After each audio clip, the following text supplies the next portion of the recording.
Hello everyone, I am Jaya from Jaya Classes.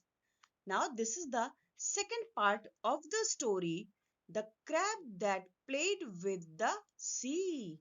We have done the first part. Now today let's start. फिर जो old magician थे उन्होंने कहा कि देखो बच्चे कितने होशियार होते हैं।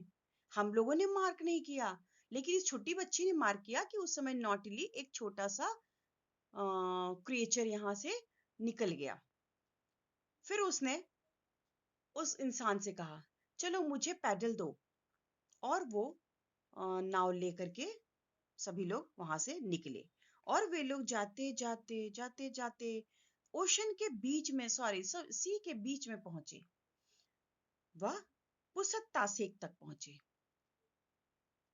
फिर उन्होंने ओल्ड मैजिशियन ने अपने हाथ को पानी के अंदर डाला और फिर उनका हाथ पाऊ अम्मा के पीठ तक पहुंचा। ओल्ड मैजिशियन ने जोर से आवाज निकाल के कही, व्हाट आर यू डूइंग पाऊ अम्मा? ये तुम क्या कर रहे हो पाऊ अम्मा? पाऊ अम्मा जो कि बिल्कुल समुद्र के नीचे था उसने आंसर किया, once a day and once a night I go out to look for my food. Daily दिन में एक बार और रात में एक बार मैं फूड ढूंढने के लिए खाना ढूंढने के लिए बाहर निकलता हूँ और फिर दिन में एक बार और रात में एक बार मैं वापस आता हूँ अपने घर। फिर उस एल्डर्स मैजिशियन ने कहा, सुनो पाऊ अम्मा, जब तुम समुद्र से बाहर जाते हो और फिर जब तुम फूड लेके समुद्र से बाहर समुद्र में आते हो तो समुद्र का सारा पानी डिस्टर्ब होता है और ये बाहर निकल करके पूरे साइड में फैल जाता है जिससे कि आसपास रहने वाले लोगों के घरों तक पानी पहुंच जाता है और फिर जब तुम वापस आते हो तो सारा पानी तुम्हारे साथ वापस आ जाता है और चारों ओर बस कीचड़ ही कीचड़ फैल जाता है जिससे वहां रहने वाले लोगों का घर और रहन सहन जनजीवन दोनों अस्त व्यस्त होता है। तो पाओ माँ ने कहा, अच्छा। तो ओल्ड मैजिशियन ने कहा कि अगर तुम्हें डर नहीं लगता तो तुम एक काम करो, तुम ऊपर आओ, फिर देखते हैं।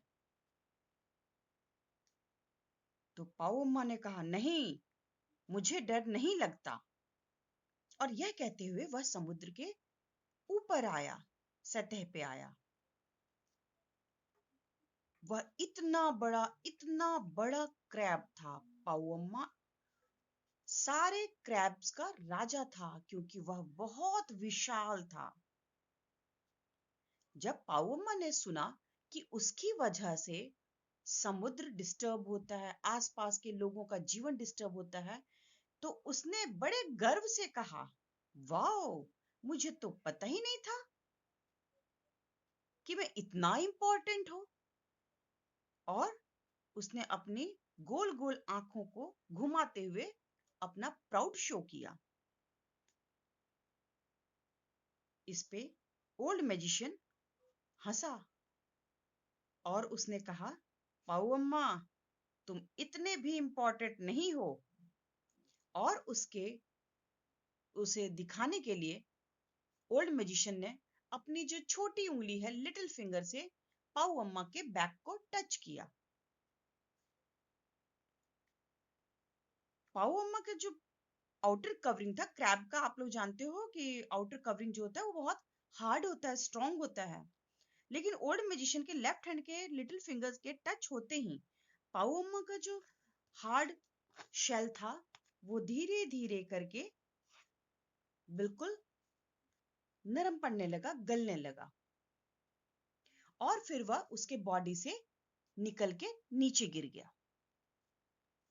बिना शेल के पाऊ अम्मा का शरीर अब बिल्कुल सॉफ्ट हो गया। यह देखते हुए पाऊ अम्मा ने कहा, अब मैं क्या करूं? मेरा तो शेल हट गया, अब तो मैं कमजोर पड़ गया हूं। अब तो सिर्फ मैं जाकर के अपने पुसत तासेक में छुप करके बैठ ही सकता हूँ, और अगर मैं कहीं गया तो फिर मैं इतना सॉफ्ट हो चुका हूँ, अब मैं अपने आप को प्रोटेक्ट नहीं कर पाऊंगा, और समुद्र में जो क्रिएचर्स हैं, जो फिशेस हैं, वो तो मुझे अब खा ही जाएंगी।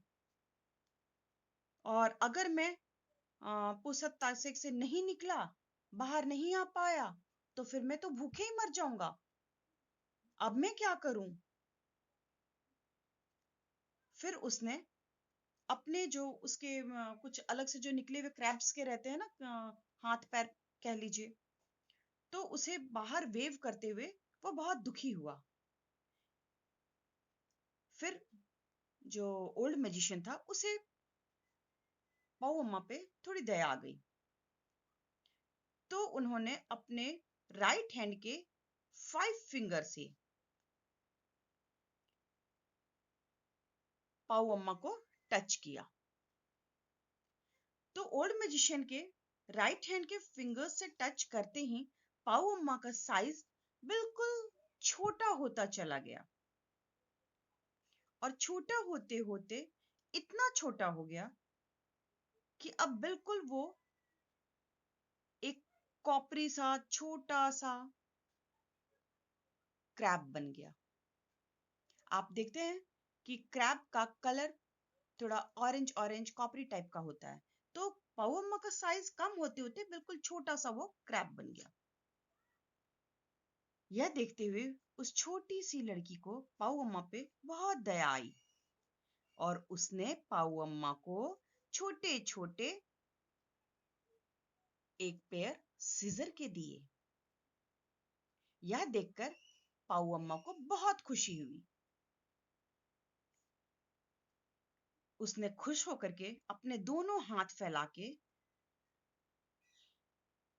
शो किया कि अब मैं बहुत खुश हूं, अब मैं इन सीजर से नट क्रैक कर सकता हूं, मैं अपने फूड को कैच कर सकता हूं, मैं अपने लिए होल डिग कर सकता हूं कि जहां मैं छुप करके बैठ सकूं, मैं ट्री पे चढ़ सकता हूं, अब मैं खुली हवा में सांस ले सकता हूं। मीन्स अब मेरा साइज छोटा हो गया, मैं कहीं भी जा सकता हूं, और अब मुझे पेयर ऑफ सीजर भी मिल गया है कि मैं अपने फूड को तोड़ के खा सकूं। मैं अपने लिए अपना पुसत्ता सेक मीन्स अपने लिए केव बना सकूं। मुझे नहीं पता था कि मैं इतना इंपॉर्टेंट हूं, कि मैं अब कहीं भी छुप करके बैठ सकता हूँ।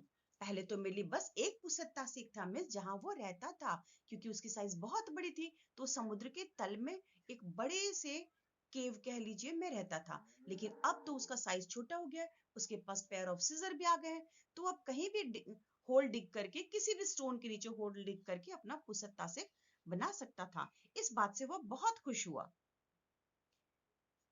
फिर उस ओल्ड मैजिशियन ने कहा, पुसत्तम्मा, मैं तुम्हें तुम्हारा शेल वापस दे दूंगा, लेकिन याद रखो, तुम्हारा शेल तुम्हें सिर्फ 11 मंथ्स के लिए मिलेगा, और फिर उसके बाद तुम वापस बिल्कुल सॉफ्ट हो जाओगे। मिस तुम्हारा जो शेल है वो आफ्टर 11 मंथ्स चला जाएगा, गिर जाएगा।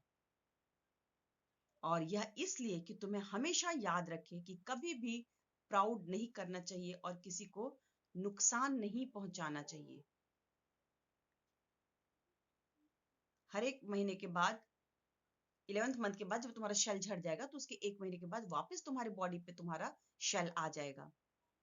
और ऐसा सिर्फ तुम्हारे साथ नहीं, तुम्हारे जो कमिंग जनरेशंस भी होंगे, तुम्हारे जो बच्चे होंगे, उनके बच्चे होंगे, उनके बच्चे होंगे, तो सभी क्रैब्स के साथ अब ऐसा ही होगा। और बच्चों, आपको पता है, आप अभी भी जाओगे कभी समुद्र के किनारे, तो आप देखोगे कि आपको छोटे छोटे से बहुत से क्रैब्स रेत पे देखने को मिलेंगे। लेकिन आप जैसे ही उन्हें पकड़ने जाओगे, जैसे ही उनके नजदीक जाओगे, वो फट से अपने सिजर से होल डिग करके उसमें छुप जाएंगे रेत के अंदर, क्योंकि अब पाऊ अम्मा के सारे चिल्ड्रन के पास, उनके जनरेशन के पास खुद का पुसत तासीक है और वो कहीं भी अपना पुसत तासीक बना सकते हैं। तो this is all for today. Now we will meet in the next video with one new story. So if you like my channel, then give a like and share and subscribe my channel. Thank you.